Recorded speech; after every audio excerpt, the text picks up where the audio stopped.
miaka tulipozaliwa kuwa Dayosisi ya Dar es Salaam Julai 10 mwaka 1965, lakini pili kwa sherehe kubwa zilizofana, nasema wengine zilizofanyika kwa kishindo za kutimiza miaka 50 ya safari ya amani na utulivu. Lakini tunakumbuka pia miaka 50 iliyotukusanya mwaka jana watu 5370 kwenye viwanja vya chuo chetu cha mapadre cha Marko Mtakatifu na chuo kikuu cha Yohana Mtakatifu tawi la Dar es Salaam pale Buguruni Malapa tarehe 5 Julai 2015, na baadaye mwezi Novemba kwenye sherehe iliyofana sana ya mavuno ya Dayosisi na kuipongeza kamati yetu ya miaka 50 ya Dayosisi. Leo tunasema tunamshukuru sana Mungu kwa wema wake kwa kusafiri nasi salama na hata tunakutana hivi kama sinodi. Tunachukua nafasi hii kumshukuru Mungu kwa ajili ya maaskofu walioongoza Dayosisi hii na mapadre, mashemasi, wainjilisti na watawa waliohudumu pamoja na walei waaminifu wa Dayosisi hii waliopumzika katika Kristo, na sisi tunaendelea sasa kutumika. Tunamshukuru sana Mungu.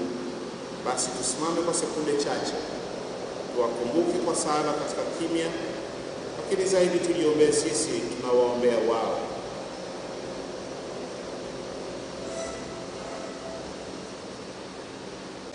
Kwa makusudi ya kuwa pamoja, kukutana na Kristo katika sakramenti na misa, kushauriana kuhusu mambo mbali ya kazi ya Mungu katika Dayosisi yetu, na Mungu atujalie furaha kwa huku kuletwa na kuwa pamoja. Hii ni sinodi takatifu ya 19, ni sinodi ya kwanza baada ya sherehe zilizofana sana za miongo mitano tangu tuwe Dayosisi, lakini zaidi hii ni sinodi takatifu ya kwanza tunapoelekea mwaka 2065 tutakapofanyika sherehe nyingine za miaka 100 ya Dayosisi hii. Ni dhahiri kwamba baadhi yetu au wengi wetu hatutakuwepo, lakini basi sisi tuhusike kwa kuanza kuona miaka hiyo, kuiona Dayosisi itakavyokuwa na njia itakayoviongoza vizazi baada yetu hadi kufika huko salama, tena kwa amani, katika mazingira na changamoto mbalimbali zitakazoukabili Ukristo, kanisa na maisha yao wakati huo. Tunaipongeza sana management ya Dayosisi kwa kazi kubwa na nzuri sana na kwa muda mwingi walioweka kwa ajili ya kuitayarisha sinodi hii takatifu, na kipekee sana kwa sababu wazo kuu linaiunganisha vizuri sana miaka 50 tuliyokwisha kuisherehekea Dayosisi hii, miaka mitatu tunayoitarajia mpaka kufikia sinodi takatifu ya 20 hapo mwaka 2019, na ni wazo kuu sahihi mpaka mwaka 2065. Tuipongeze sana management na tuwapongeze watendaji wote kwa kazi nzuri na mafanikio makubwa katikati ya changamoto nyingi. Tunaweza tukawapigia makofi, si vibaya. Sio jambo rahisi, na pengine si desturi ya wengi wetu kutambua, kuelewa na kuzikubali kazi kubwa na nzuri, hasa zinapokuwa zimefanywa na watu wengine. Tunajifunza ukweli huo kwa watazamaji wa mpira. Pale mwingine anapokosa kufunga goli, halafu nasikia watazamaji wengi wakisema, kakosa kijinga sana, au husema kahongwa fedha yule ili timu yake ishindwe, au refa anaipendelea timu hii dhidi ya wale au pale. Kila mmoja anasema, na malalamiko hayo mengi huwa ni timu nyingine na sio timu ile yenye rangi nyekundu, ili mradi kila mmoja na mdomo wake. Basi ni tabia za ushabiki. Na ni letu kuu la sinodi hii takatifu ya 19 linatoka kwenye neno la Mungu. Kitabu ni Kutoka sura ya 14 mstari wa 15. Neno la Mungu linasema, Bwana akamwambia Musa, mbona unanililia mimi? Waambie wana wa Israeli waendelee mbele. Bwana akamwambia Musa, mbona unanililia mimi? Waambie wana wa Israeli waendelee mbele. Maneno hayo anaambiwa Musa aliyekuwa ameamshwa na Mungu kwa ajili ya kuongoza na kuwatoa wana wa Israeli kutoka kwenye nyumba ya utumwa na utawala wa kitumwa wa Farao. Mungu anamwambia Musa wakiwa njiani kuelekea nchi ya ahadi aliyowahidia Israeli kwamba atawapa iwe nchi yao. Mungu anamwambia Musa maneno hayo wakiwa njiani anapowapeleka kwenda kuwapa nchi ya kweli kama alivyowaahidia. Mungu si wa kuweka ahadi tu. Mungu hutekeleza kila ahadi anayomwekea mtu, jamii, dayosisi kama yetu au taifa. Lakini swali ni kwa nini Musa aliishia kulia? Swali jingine ni kwa nini Musa anamrudia Mungu akiwa ameamua kuacha kuongoza, akiwa amekata tamaa, akiwa ameumia moyo, akiwa halali usingizi mzuri, akiwa mpweke sana kwa hasira na maumivu makali ya moyo? Majibu tunayapata katika sura hiyo hiyo, kitabu cha Kutoka sura ya 14 mstari wa 5. Tunasoma maneno haya: mfalme wa Misri aliambiwa ya kuwa wale watu wamekwisha kimbia, na moyo wa Farao na mioyo ya watumishi wake iligeuzwa iwe kinyume cha hao watu, yani wana wa Israeli. Wakasema, ni nini jambo hili tulilolitenda kwa kuwaacha Waisraeli waende zao wasitutumikie tena? Kilichofuata ni Wamisri kuandaa jeshi la kuwafuata wana wa Israeli ili wawarudishe, ili waendelee na desturi yao ya kumiliki watumwa na kuwadhalilisha. Lakini huu ni upande wa Wamisri, na hayo ndiyo maneno yao, na huo ndio mpango, desturi na maisha waliojizoeza, yaani wao kwa mabwana na wengine kuwa watumwa. Upande wa pili ni wa wana Israeli wanaopambana kuondoka utumwani. Huko tunaona ugumu wa uongozi. Wapo ambao hawajui wanakoenda, hawataki kujua wanakokwenda, hawajui makusudi ya Mungu kuwaondoa na maisha yao yanajua neno moja tu, utumwa. Hawajui neno uhuru kwa sababu hawajawahi kuambiwa neno hilo, na wengi hawajawahi hata kulitamka neno hilo. Na wale waliolitamka na wale waliojua utumwa, kwa kuwa hawakuwa na namna nyingine, basi walijikuta wakikubali maisha hayo, wakiyachekea maisha hayo na kuendelea na maisha hayo. Na hata baada ya kuanza safari, wapo ambao bado utumwa ulihama kutoka kwenye kutumikishwa kila siku ukahamia kwenye akili zao. Mwanamuziki mmoja akiitwa Bob Marley kama sikosei, yeye akiukemea utumwa wa akili alisema kwa maneno ya Kiingereza, alisema emancipate yourself from mental slavery, none but yourself can free your mind. Jikomboe kutoka utumwa wa akili, utumwa wa mawazo yako, utumwa wa dhamiri zako, kwa sababu hakuna mtu atakayekufanyia ukombozi huo isipokuwa wewe mwenyewe. Watu hawa hawajui neno uhuru, na waliojua walilijua kwa nadharia, lakini waliopenda utumwa hata baada ya kuondoka walifurahia utumwa kwa sababu hawajawahi kuambiwa neno jingine wala kufanyishwa maisha mazuri kwa namna nyingine. Hata kulitamka neno hilo pia hawakulijua. Wanachokiona wanapotoka ni jeshi kubwa linalowajia lenye farasi na deraya na maaskari waliovaa kikazi wanaokuja kwa kasi kubwa. Jangwa lina vumbi kubwa, wanakuja kurejesha mateka wao na kuwazuia hasa Musa, na ikiwezekana kuwaua hasa Musa aliyowatorosha. Kwa hiyo watu watu pamoja na Musa wanaingiwa na hofu kubwa na mioyo yao inachonganishwa ndani ya kila mmoja wao. Hofu ni jambo baya kwa kiongozi au kwa uongozi wowote, kwa watu na hata jamii, na hofu ni jambo baya kabisa na ni dhambi hasa kwa watu wa kiroho. Hofu kiroho ni sumu ya Shetani. Makusudi ya hofu ni kuivuruga mipango ya Mungu, ni kugawa taifa, ni kubomoa maono na mahali pa Mungu katika watu, ni kuzihamisha ajenda za Mungu kwa ajili ya kuyaweka mambo ya miungu wanadamu.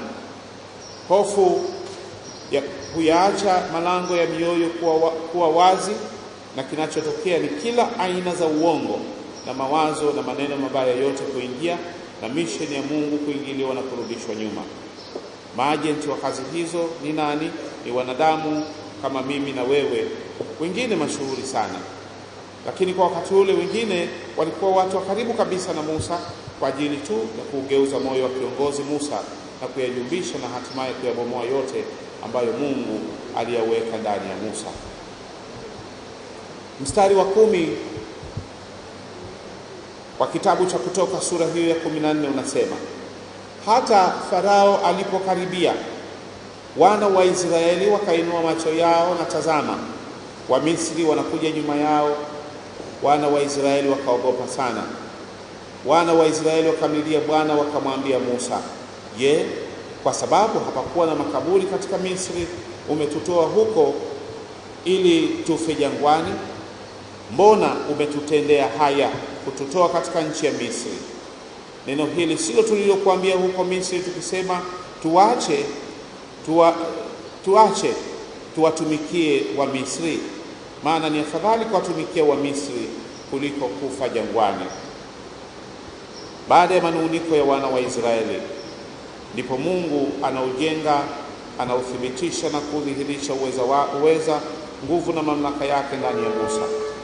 Mungu anamwambia Musa, mstari wa 13 anasema, msiogope.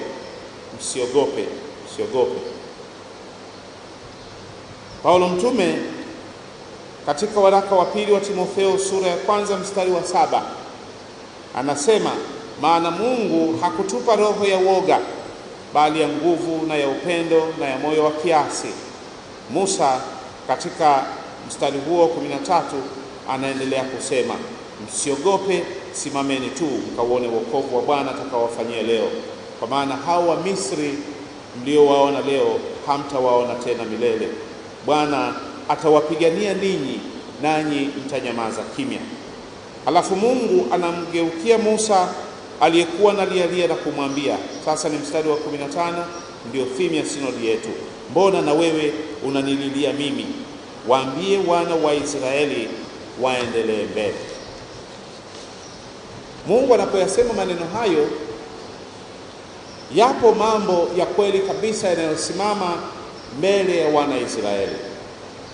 Kushoto kwao na kulia kwao ni jangwa kavu lenye nyoka wabaya, ukame unaoua kwa hakika. Nyuma yao ni jeshi kubwa la Farao, na mbele yao ni bahari ya Shamu. Lakini nyuma ya bahari ya Shamu ndiko iliko ahadi ya nchi ya ahadi, ambayo lazima waifikie kwanza kwa kuitii sauti ya Mungu, wavuke katika maji hayo ili hatimaye waifikie kwa ushindi mkubwa. Baada ya kuvuka ndipo waliposimama kuona mizoga ya Wamisri na magari, ndipo wana wa Israeli waliposimama wakamwimbia Bwana wimbo wa ushindi. Kitabu cha Kutoka sura ya 15. Maneno yale kwa lugha ya Kiyahudi yanasema, shiru la Yahwe kiga oga asus warokavo ramabayam, mwimbieni Bwana wimbo mpya, kwa maana ametenda mambo ya ajabu. Farasi jeuri ya mpanda farasi, maamiri wa jeshi la Israeli wote wamekufa. Wimbo wetu wa ushindi kama sinodi na dayosisi hii utakuwa na beti ngapi? Kwa neema ya Mungu tuna furaha kuiweka orodha ya wimbo wetu na mambo mengi mbele ya sinodi hii takatifu ambayo Mungu ametufanyia. Sisi tunayagusa, sisi tunayafurahia. Jambo la kwanza Mungu alitutendea kwa wema wake, tukawa na archdeaconaries 5: archdeaconary ya Ilala, archdeaconary ya Temeke, archdeaconary ya Kinondoni, archdeaconary ya Kibaha na St. Albans. Na serikali itakapo mega wilaya mpya katika mji wa Dar es Salaam ambazo ni wilaya ya Kigamboni na wilaya ya Ubungo, tutaongeza kwa ajili tu ya kutekeleza yale ya utume na kusogeza mamlaka na tafsiri za mamlaka yetu katika maeneo hayo mapya. Wakati utakapofika, sisi nasi tutafanya vile vile. Lakini pia kwa neema ya Mungu tulimega rural deaneries za Mafia, Rufiji, Mkuranga, Kisarawe, Bagamoyo na Chalinze. Na tumepata habari kwamba sasa Kibiti inakuwa wilaya na itakayotofautishwa na wilaya ile ya Rufiji. Muda utakapofika, survey yetu inakwenda kuhesabu na kwenda na takwimu za kiserikali. Muda utakapofika, sisi nasi tutafuata mipango ile na dhamani zile ambazo tayari Mungu anatangulia kwa njia ya serikali na kwa utaalamu uliopo. Mungu katika beti za nyimbo zetu humwimbia Mungu mambo ya shangwe kwa yale aliyotutendea. Mungu alitujalia kanisa hili tangu tulipomegwa kuwa diocese mwaka 1965, tukasafiri bila kuwa na kanisa kuu. Leo tunayo St. Albans kuwa kanisa letu kuu. Lakini pia wimbo wetu unajumuisha kuwajali watu tunaowahudumia na kupanga kuwatembelea kila mwaka kwa ziara za kichungaji pamoja na viongozi wa ofisi kuu ya diocese, wainjilisti, mapadre wa maeneo na hata mapadre viongozi wa maeneo mengine pia kujumuika katika ziara za kutiana nguvu, kuliimarisha kanisa na kuhimiza upelekaji wa huduma ya neno la Mungu kwa watu. Jambo la 5 ambalo Mungu ametufanyia ni upanuzi wa hospitali ya Buguruni. Na hospitali yetu, daktari wake mkuu ninamuomba asimame tuweze kumuona, ni Dr. Simon Walton.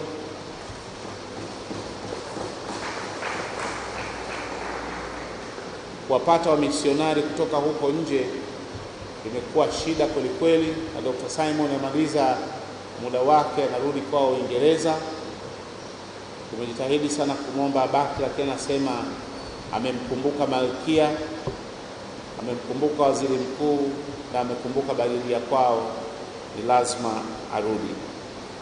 Lakini katika kipindi cha uongozi wa Dr. Simon Walton pamoja na Dr. Henry Ziegler waliokabidhiana vijiti, hospitali yetu imeona maboresho makubwa ya huduma, ujenzi wa maabara nzuri sana, ujenzi wa wodi ya wagonjwa, ujenzi wa chumba cha upasuaji, kuanzishwa huduma za tiba za HIV ambazo huona wagonjwa, kwa mujibu wa takwimu tulizopokea kutoka kwa wagonjwa 2000, na huduma za tiba za kifua kikuu ambazo pia huona wagonjwa wa kiasi hicho 2000. Mafunzo ya ndani yamefanywa na mafunzo ya nje ya madaktari na wauguzi na wafanyakazi wengine. Huduma za mama na mtoto, na sasa wakina mama wanajifungulia hapo. Uanzishwaji wa pharmacy nzuri yenye dawa nyingi na huduma za medical missionaries kutoka St. Luke's, South Carolina. Jambo la 6 ambalo Mungu ametufanyia ni uanzishwaji wa wakala wa bima, Anglo Insurance Agency, ambayo tunawaomba mitaa, nunueni kwanza magari, jengeni majumba, lakini wekeni bima zenu kwa kupitia taasisi ile mlioianzisha wenyewe. Lakini 7, upauaji na ujenzi wa vyumba 8 vya madarasa na ofisi za walimu. Naomba mwalimu Alex asimame tunapoyasema haya. Huyo ndio mkuu wa shule, na yafuatayo ndio aliyoyafanya. Narudia tena upano kwamba sisi ni kanisa la kuaminika na kuheshimika. Kanisa Anglikana lina tatizo, roho na aibu ya kutokuaminiana miongoni mwetu na hata baadhi ya viongozi tukiwamo sisi maaskofu, ya kutokuheshimu katiba na taratibu mama ya kanisa na maagizo yake kanuni. Tunapenda sana tukiondoa kimya cha miaka zaidi ya 23 sasa, na kwa kuiambia rasmi sinodi hii takatifu kwamba Dayosisi ya Dar es Salaam imevamiwa na Dayosisi ya Central Tanganyika ya Kanisa Anglikana Tanzania. Askofu wa Central Tanganyika yupo anafanya huduma isivyo halali wala kwa mujibu wa katiba ya Kanisa Anglikana Tanzania. Dayosisi ya Central Tanganyika imegeuza Dayosisi ya Dar es Salaam na kuifanya kwa miaka 23 sasa kuwa eneo lake kwa kufungua makanisa kwa makusudi ya kugawa dayosisi ya kikabila na kimapokeo, kinyume kabisa na taratibu za kanisa hili, kifungu namba 20A cha katiba yake. Sinodi hii ijue kifungu hicho cha katiba kina kichwa cha somo kinachosomeka uhusiano wa dayosisi na dayosisi. Sehemu A ya kifungu hicho kinasomeka kila askofu wa dayosisi ataheshimu madaraka na mipaka ya dayosisi ya askofu wa dayosisi nyingine. Kitendo cha DCT kuingia na kufanya yanayofanyika kama ambavyo tunakiripoti katika sinodi hii rasmi, ili kusudi isiwe siri tena, kimeisababishia Dayosisi ya Dar es Salaam maumivu makubwa. Kimesababisha maumivu makubwa kwa sisi tunaongoza tangu wakati wa Baba Askofu Sandano na zaidi sana katika nyakati zetu. Tatizo limeshughulikiwa kwa miaka yote hiyo 23 bila mafanikio yote zaidi ya kubezwa, na hatimaye sasa tunaundiwa matume kuja kutuchunguza. Sinodi hii takatifu ijue rasmi tatizo hilo la kanisa, inayohatarisha na kutishia umoja wa kanisa ambao Bwana Kristo ameuombea sana, kama tunavyosoma katika Injili ya Yohana sura ya 17 mstari wa 21 na mstari wa 22. Ni vyema sinodi hii takatifu ya 19 ijue kuwa hicho ni kikwazo na changamoto ya umoja, utengamano kwenda mbele, sio hapa Dar es Salaam tu, bali na maeneo mengine ya kanisa letu. Sinodi hii ijue isituache peke yetu, iseme na iweke msimamo wa wazi kwa heshima na busara, pasipo hofu, lakini pasipo kusukumwa na maneno yetu wala jazba. Dayosisi ina mitaa rasmi ambayo ninyi mliopo hapa ndio wajumbe wake na wakilisha huko, lakini pia dayosisi hii ina makanisa mengi yaliyojificha huko yenye majina ya madayosisi hayo au majina ya watu waliojificha huko. Tatizo la wazi ni jinsi ya kuendelea mbele tukiwa tunagawanywa kwa makusudi, huku vinywa vyetu vikiwa vinafungwa kwa mikakati yenye sura za makusudi. Lakini pia hatari zaidi ni siku moja yatakapotokea mabaya, maana makanisani hapo pia hutokea mabaya, halafu dayosisi yetu ikahusishwa kana kwamba wale ni watu walio sehemu yetu. Hawajafungiwa nje, lakini hawajapenda kuingia ndani ya nyumba. Tuwaombee, lakini tuseme neno kwa kanisa na tuseme neno kwa mambo ambayo yanafanyika, ili kusudi dayosisi hii baada ya kujua tusinyamaze kimya. 9. Pamoja na changamoto hizo, tuwe na hakika kwamba Bwana Mungu yu pamoja nasi, yu pamoja na kanisa lake. Tusikate tamaa, tusiogope, kwani Mungu kwa dayosisi abaki kuwa kimbilio. Nitaponda watesi wake mbele.